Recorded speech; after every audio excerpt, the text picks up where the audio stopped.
दोस्तों नमस्कार। मैं ब्रजमोहन शर्मा प्रत्येक रविवार की तरह आज फिर मैं आपके बीच आपसे एक सत्य बात करने आया हूँ, सही बात करने आया हूँ, सटीक बात करने आया हूँ। दोस्तों मैं प्रत्येक रविवार को आपके बीच एक नई वीडियो लेकर आता हूँ, नई जानकारी लेकर आता हूँ। मेरा मात्र यही उद्देश्य है कि मेरे देश का प्रत्येक देशवासी अपने रोज़मर्रा के अधिकारों के प्रति जानकार बने और समझदार बने। आज भी मैं इसी श्रृंखला में आपके लिए एक बहुत ही अच्छी कानूनी वीडियो लेकर आया हूं और अब मैं ज़्यादा ना कहकर सीधे अपने मुद्दे पर आता हूं। दोस्तों मैं आपसे प्रत्येक वीडियो में हाथ जोड़कर निवेदन करता हूं कि मेरा उत्साहवर्धन करने के लिए आप मेरी प्रत्येक वीडियो को अंत तक अवश्य देखें। मैं दावा करता हूं कि मेरी प्रत्येक वीडियो आपको नई नई जानकारी देगी और अगर आपको मेरी वीडियो अच्छी लगी हो तो पुनः फिर मैं आपसे एक बार हाथ जोड़कर विनती करता हूं कि आप मेरी वीडियो को सब्सक्राइब करें, लाइक करें, कमेंट करें और शेयर करें। आइए दोस्तों मैं आपके बीच अपनी जो नई वीडियो है उसके बारे में आपको नई जानकारी देने जा रहा हूं। दोस्तों अभी 19 जुलाई 2024 को मद्रास हाई कोर्ट में वहां की राज्य सरकार की ओर से एक याचिका दायर की गई। उस याचिका में कहा गया कि हमारे देश में जो नया कानून लागू हुआ है उस कानून को अमली जामा पहनाने के लिए और कानून भी एक तरफा सरकार ने बना दिया।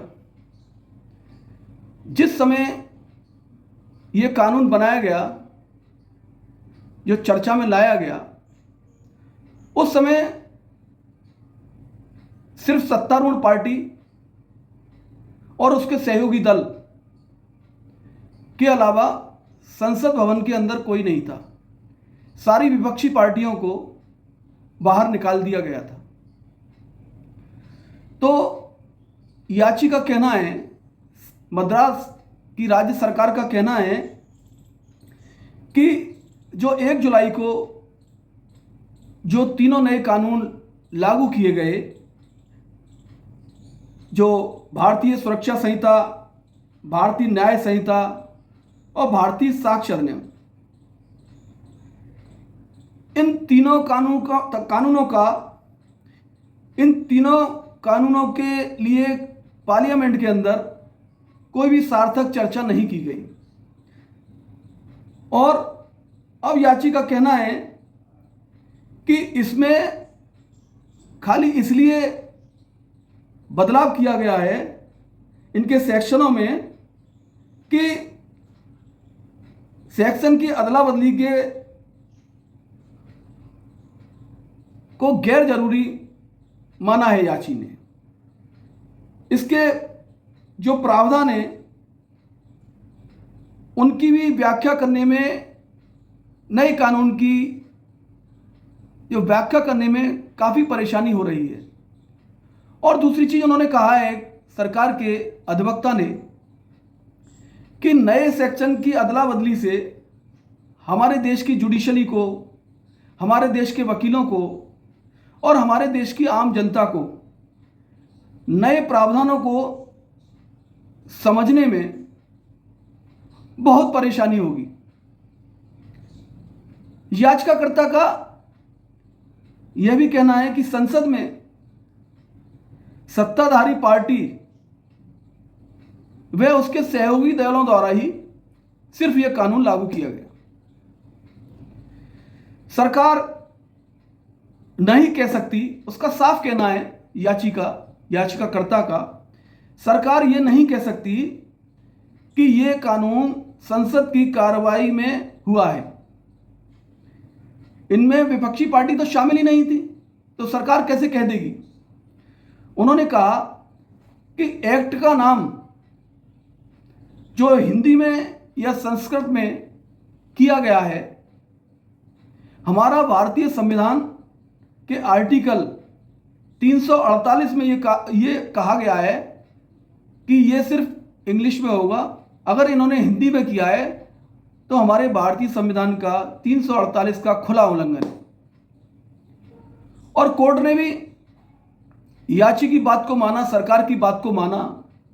उन्होंने 4 हफ्ते का नोटिस सरकार को भेजा है और उन्होंने कहा है, साफ कहा है मद्रास हाई कोर्ट ने कि कानून बनाने से पहले या लागू करने से पहले क्या पैनल से सलाह ली गई।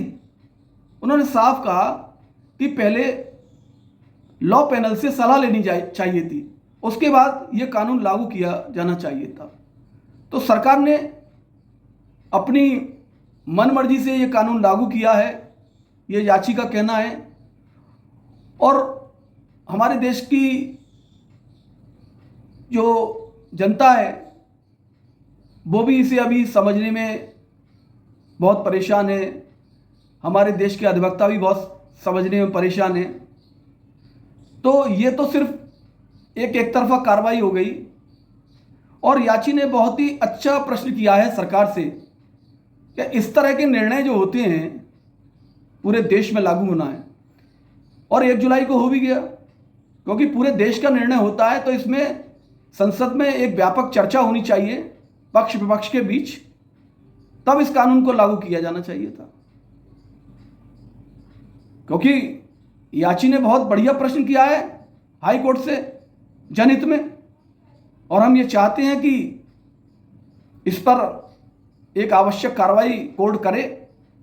अब देखते हैं कि 4 हफ्ते में केंद्र सरकार क्या जवाब देती है। लेकिन मैं इतना जरूर कहूँगा और याची को धन्यवाद दूंगा, वहाँ के राज्य सरकार के, मद्रास राज्य सरकार के जो भी अधिवक्ता हैं उनको धन्यवाद दूंगा। उन्होंने जनहित में बहुत ही सराहनीय काम किया है।